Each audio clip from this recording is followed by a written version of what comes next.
Hi folks, welcome back to Blackbeard's Detailed YouTube channel. I'm Ross and I have this absolutely gorgeous BMW Z3M in. It is a 1998 model, it's covered just over 70,000 miles and it's in for a ceramic package. The full car has been decontaminated, dried and brought in. Fortunately the weather outside was pretty bad. My camera recording equipment is not waterproof, so no the decontamination footage in, but you know what that's involved. The pre-wash, snow foam, rinsed, the hand wash, tar removal, fallout removal, all that basically. So I've just finished doing the paintwork condition report on it, and there's several panels which have had work done. There's a lot of dulling on all the panels which isn't really visible until you get in under the light. It's had some polishing work in the past, there's buffering trails on it. Pretty much the entire driver's side has had a respray done. There's still dulling from sanding on there, and the body shop who's done it hasn't refined back that kind of initial cutting phase which they would do with the wool pad and the aggressive polishing compounds, so that's all going to need refined back up.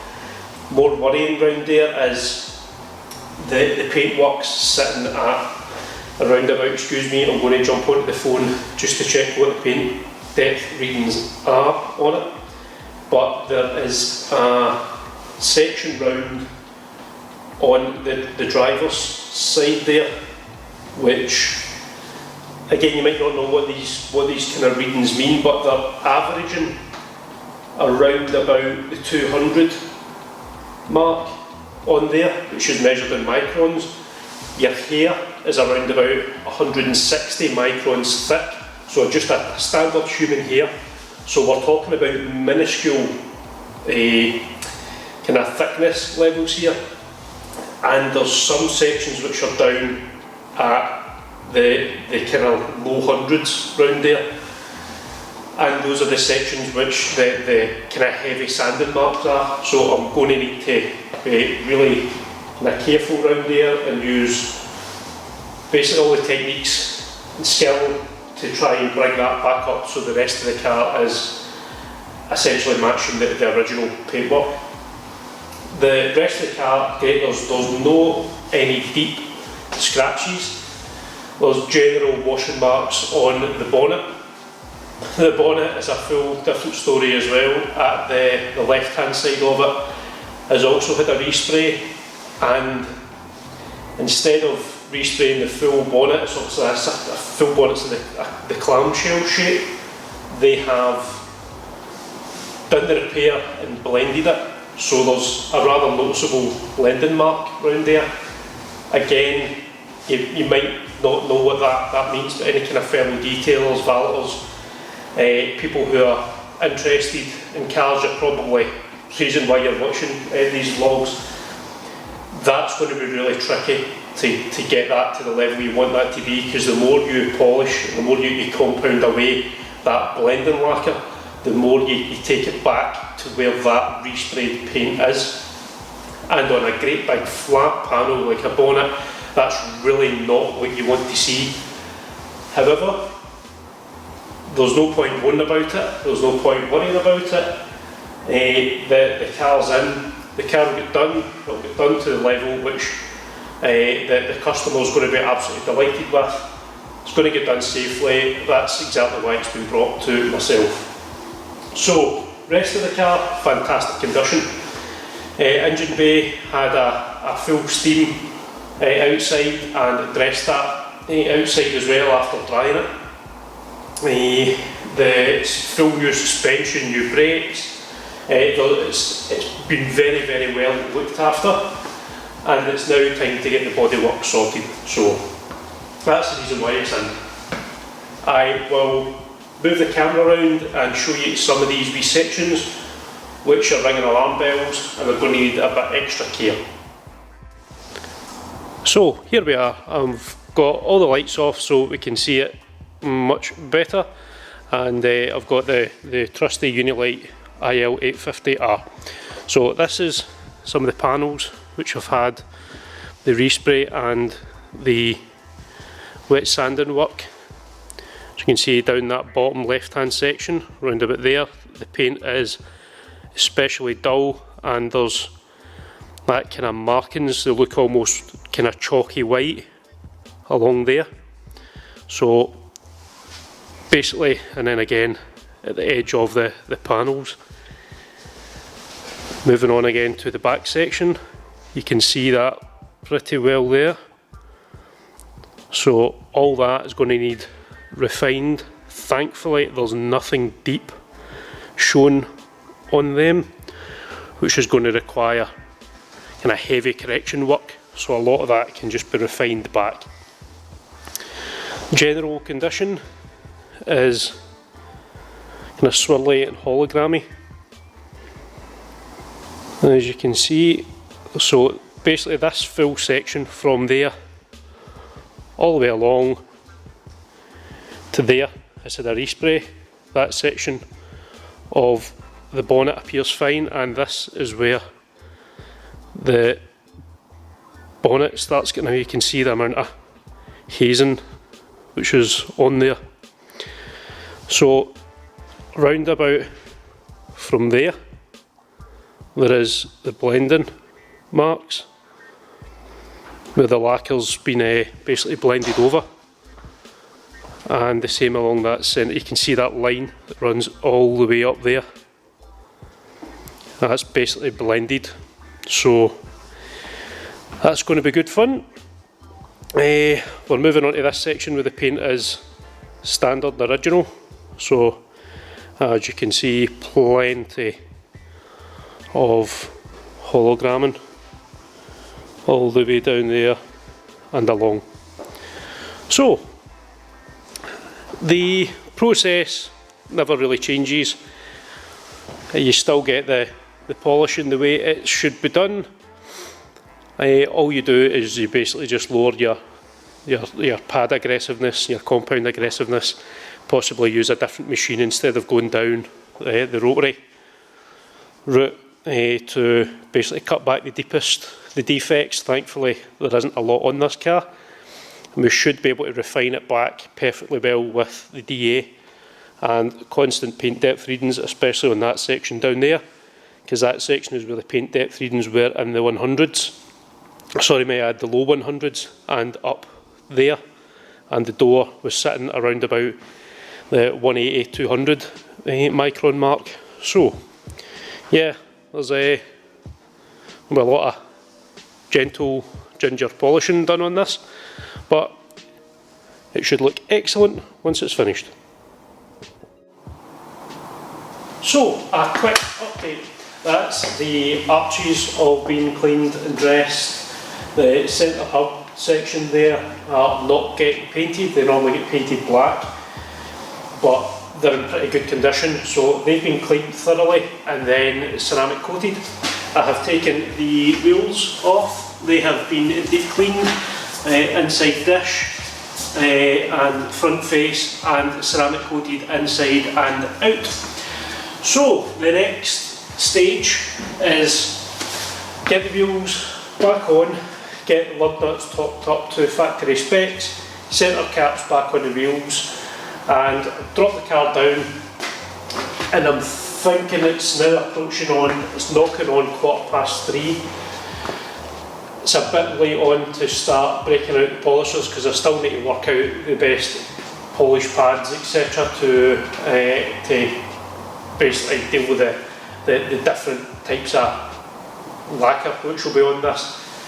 That's going to be quite time consuming, so I'm probably best starting that tomorrow. So I think what I'll do is I'll just do the sealant on the windows. I'll do the kind of jobs that don't take a great length of time, just to kind of get that done and then start masking off the kind of black plastics which I don't want to go over whilst I'm polishing.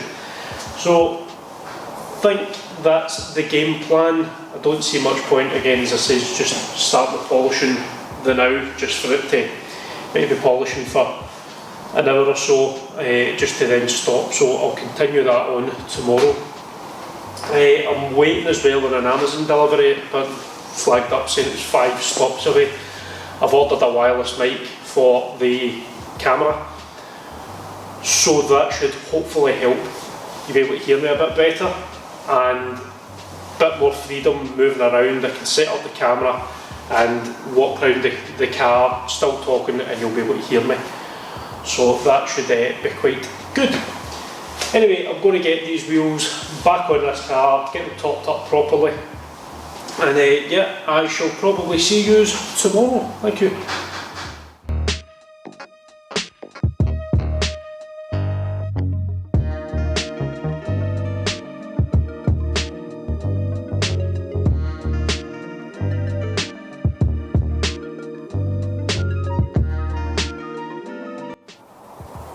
So that's the car all prepped for the polishing stages. The car has all the delicate surfaces all protected by the tape. Wheels are back on and covered up by covers so any polishing dust doesn't go on to the alloys. Yeah, so tomorrow morning game plan is up here and just get the polishing started.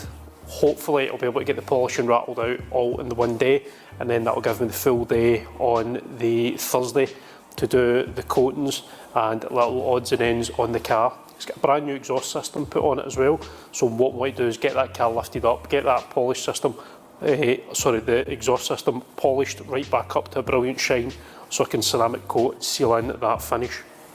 So yeah, I shall see you tomorrow. So it's just about 8:45. Up, had my breakfast and coffee and basically all good to go. First section I'm going to do is along the A-pillars and the roof section. The hood is dried in lovely from yesterday. What I didn't want to do is do any kind of polishing work at all yesterday. The roof was a wee touch damp, and then of course if the polishing dust gets on there it'll be murder to get off, whereas now it's easy enough. I could just hit it with the blower or go over it with the vacuum and it should remove any polishing dust. I was going to cover the full hood, but I think that's going to be a wee bit overkill for it. I don't foresee there being a huge amount of dust being kicked out. So I'll do this top section first. I've got the Hybrid Nano here, so I'll switch over to the rotary section and see how that does in removing the marks. There's not a lot of marks on this section, it's more oxidation that's around the top kind of bit, and there's some water spotting on it. So I'll give that a go and we'll see how it copes.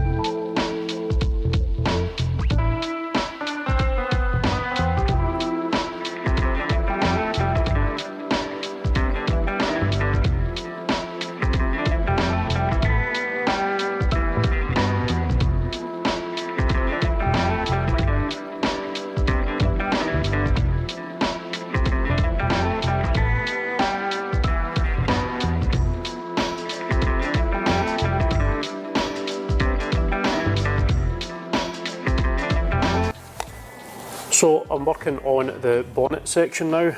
The A-pillar and roof bar is completely done. The problem herein lies in this bonnet having had additional work done. I've got this to the stage which it's around about kind of 80% corrected. That's running with a rotary stage and basically 2 rotary stages and a refining stage with the DA. It's still not, basically I'm not still happy with the finish on it. I would rather it was a bit better, and it will be. I wouldn't kind of pass it over like that, but the problem therein lies that it's showing 212 microns. It's showing that this has had a respray. It's a second layer of paint that's on it. and then when I check elsewhere it's not been touched, it's up at the 300 mark. There we go, 255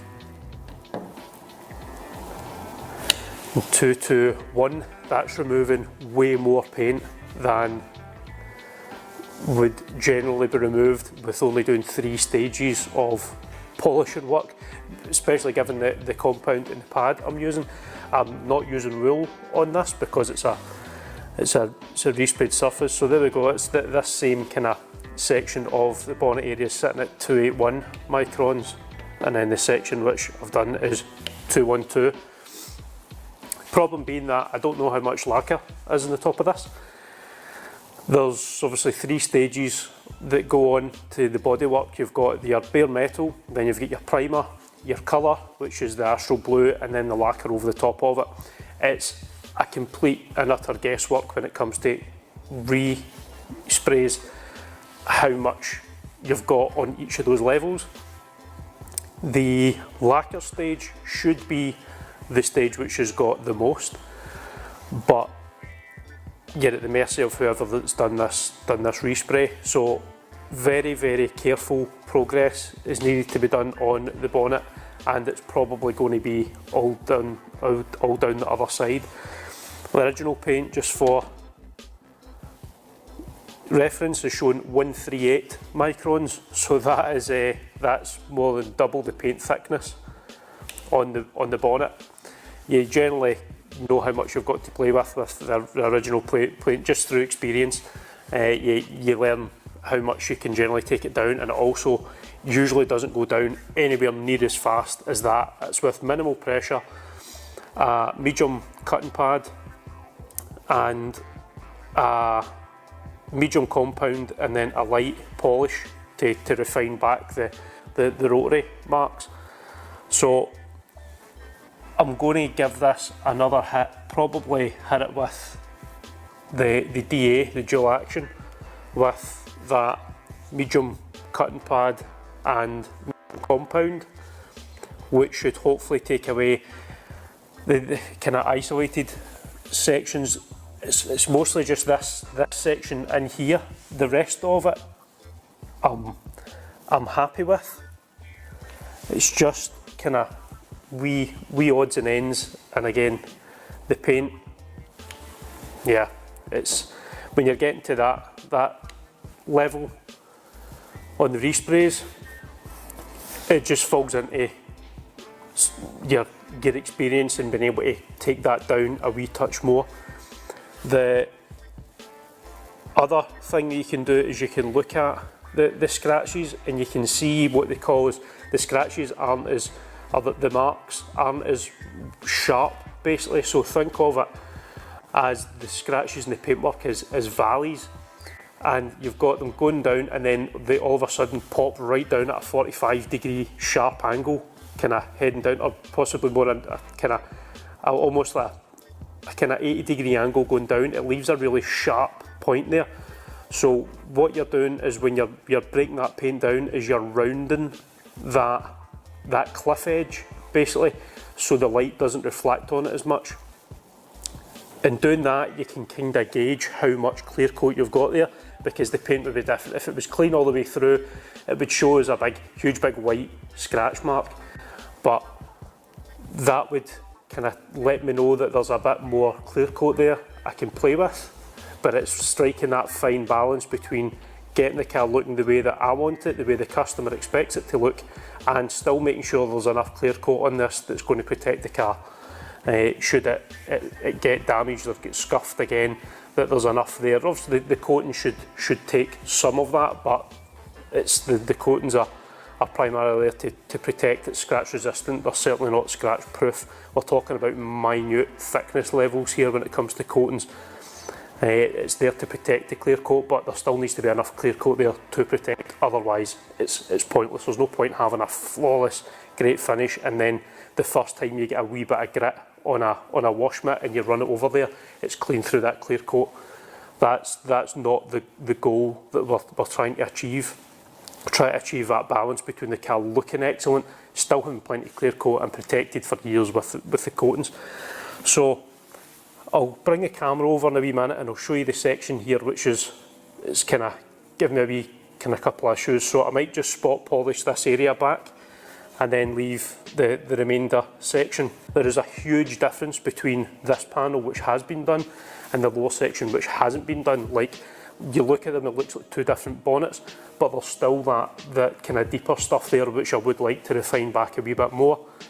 Given the price point that it's in, this isn't a cheap, none of my services are cheap, so the last thing I'm wanting is for somebody to come and go, there's still wee bits there.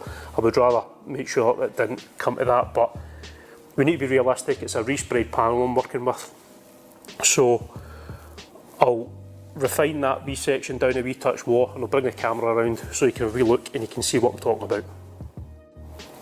So here we go, this is the section of the panel I'm talking about. This is the bit that's had two going overs with a rotary and then a refining stage to bring that beautiful gloss back. There's a couple of deeper stuff, there you go, you can see it kind of picked up along there and along there, which is causing the not so much issues, and then this is us going down to the sections which haven't been touched. As you can see, there is a world of difference between the bit that has been done and the bit that hasn't, but it's again, it's in for a detail and ceramic coating, so there's no point in doing half jobs. I would never do that anyway, but it's just to show you some of the issues that we can have when we're working on resprayed panels. But I'll give this section, isolated section here, another going over kind of gingerly with the DA, and try and see if I can refine these bits out a wee touch more, because I'm just not quite happy with that. And yeah, we'll take it from there.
So it's about 9:15 now the following day.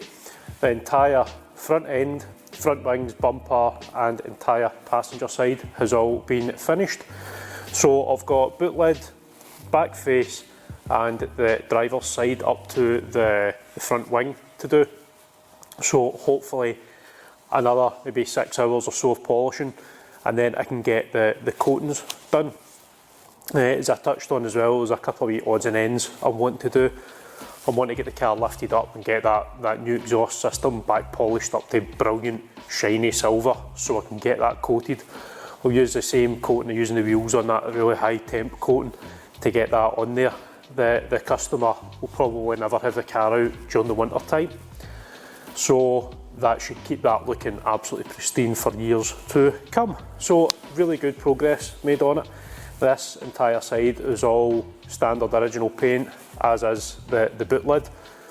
They again having to work out the best polishing pad combo as I'm working along the car, because there's different areas of the different kind of resprays work done to them. Thankfully the original paint is corrected really nicely, really easy, as expected. I've done several these BMWs, so it's basically paintwork. There's no nasty surprises in there. It's correcting really simply, really easily.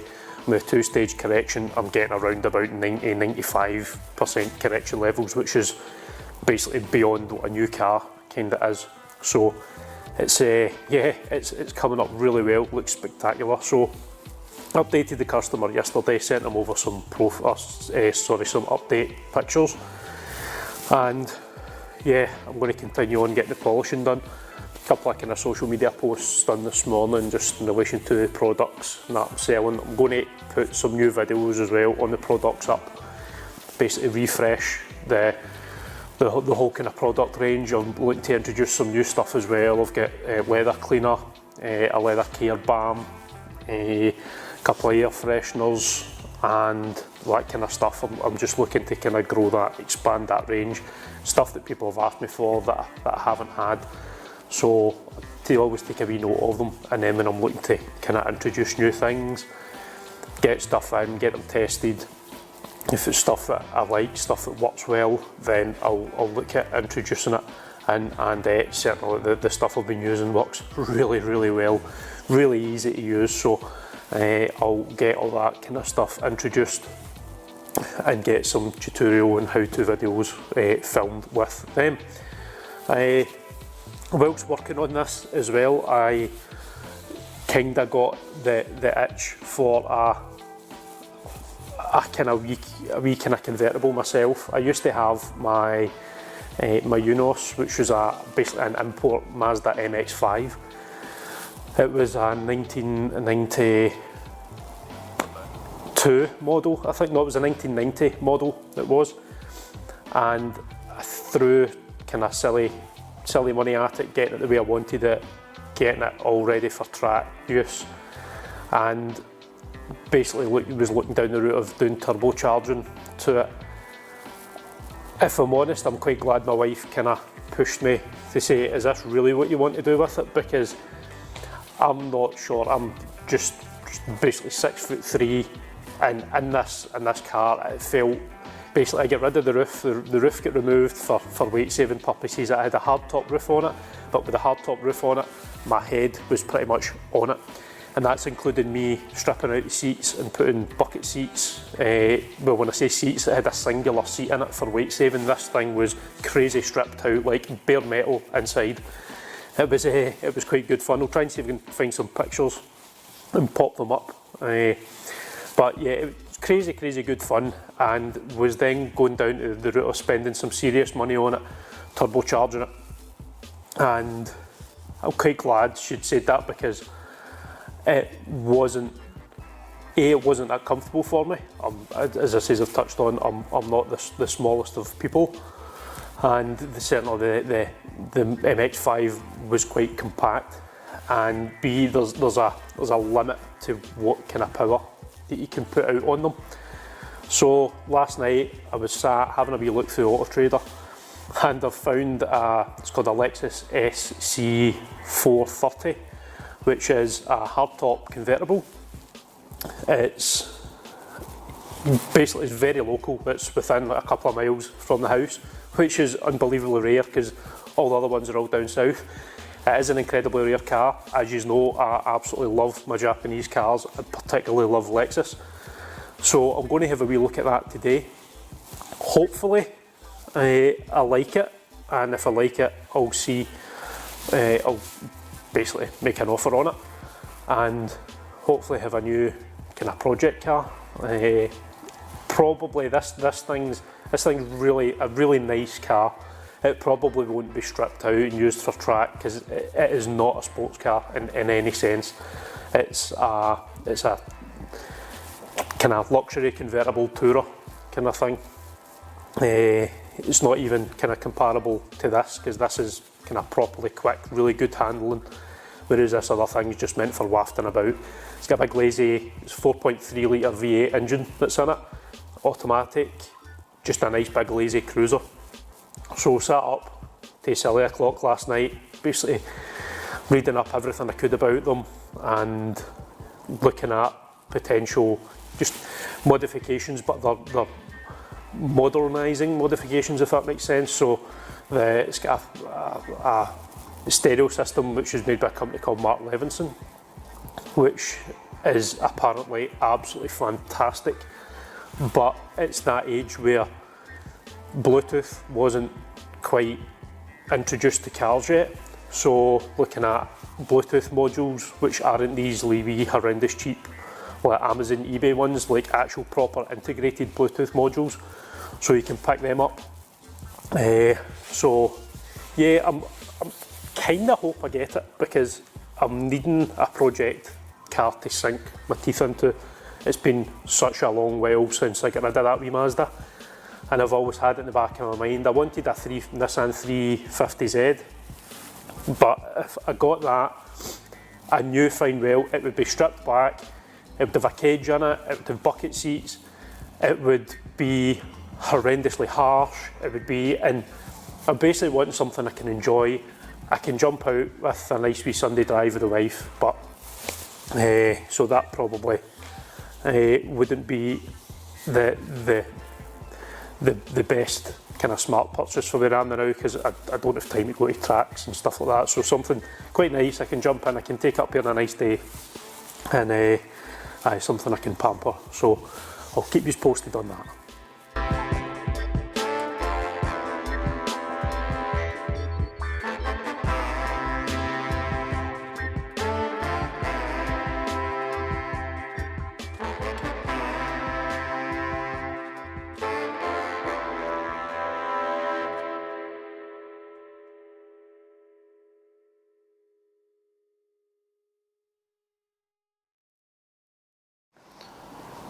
So yesterday I touched on that I was going to go and see a car. Yeah, I've done something. I have bought this Lexus SC430. So it's bodywork wise is excellent. It's basically just in need of a good clean, a good correction, and obviously I'll do all that work. The most important thing, though, there was zero kind of dents. All the panels were kind of original. The rear arches, when I checked using the paint thickness gauge, and they're shown as having had a respray on both sides. That's just up there, that's not rust or anything, so chances are it's had some bubbling on there and that's been taken care of.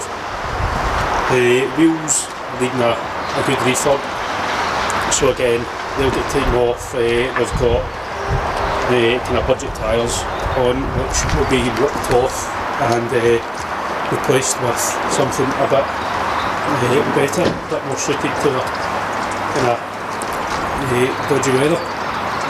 So yeah, I'm absolutely over the moon with it. I've taken it out last night, done a kind of runabout in it.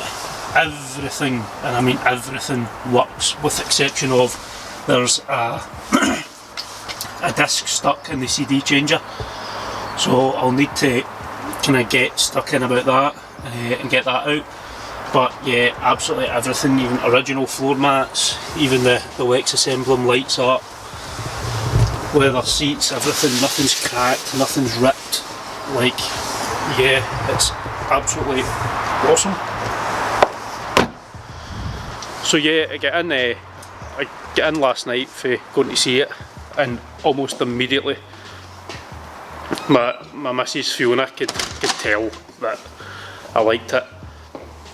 And I kind of sat down, and right away she just go get it. So text the chap, made a kind of an agreement on money, and then basically within an hour was back round. Fiona went round with me, and we went and picked it up and went out for a wee run in it. Fueled it up, and it's absolutely, it's just tight as a drum. It runs really well. It's so quiet, so refined inside for being a convertible.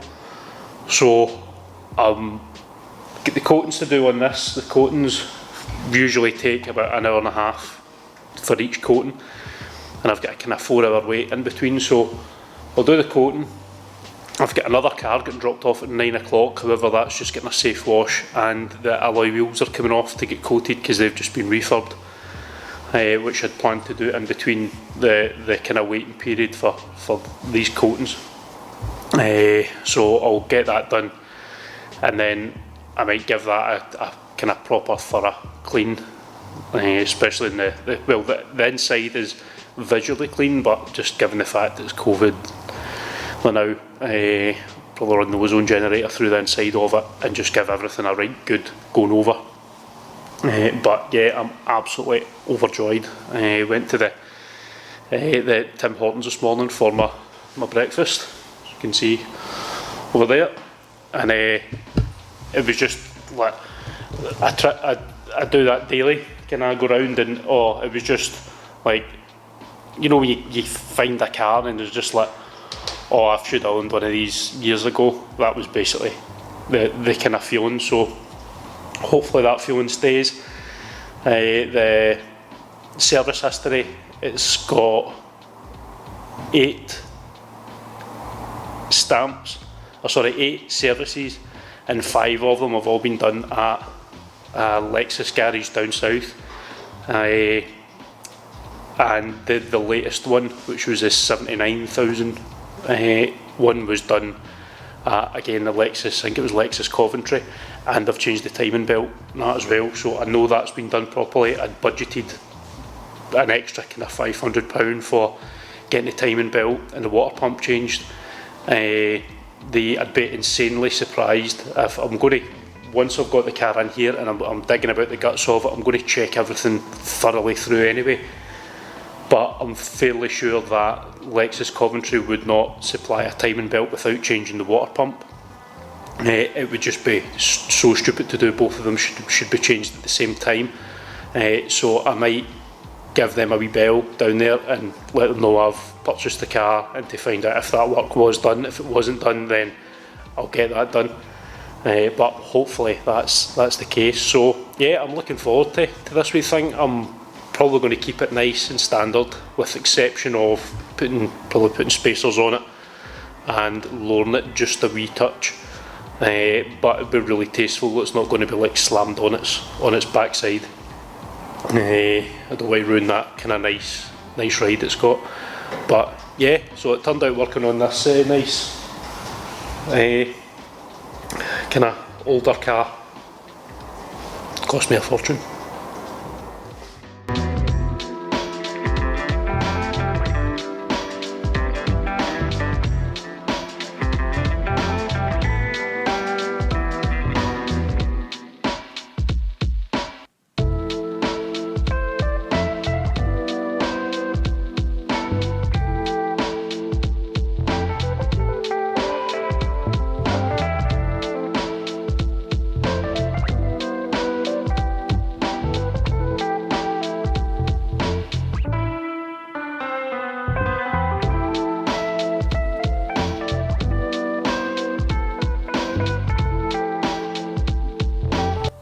Well folks, that's the Z3M all finished and ready to be collected by the customer. It's looking absolutely spectacular. Correction levels sitting around about the kind of 90% all throughout the bodywork. Yeah, what an absolute pleasure to work on. As I says, this, as I touched on, this car cost me an absolute fortune, because when I was sitting working on it, I got the hankering for a wee kind of 2-seater rear wheel drive convertible sports car, and then obviously went and bought the Lexus. So I will be doing some vlogs on that. I've got some stuff lined up for it already, so keep posted with that. I might create a wee mini series on it. But anyway, thank you very much for watching. Please remember to hit subscribe and click the wee bell so you get a notification whenever I launch a new video. If there's any comments, please leave one. Let me know any hints, tips you've got for me. If you think I could be doing anything better in the vlogs, let me know. If there's anything you don't like about it, again, let me know, because I'm doing these for you. So if I don't know about it and you don't like certain stuff, then let me know and I'll try and see if we can sort it. Anyway, stay safe and hopefully see you soon. Thank you.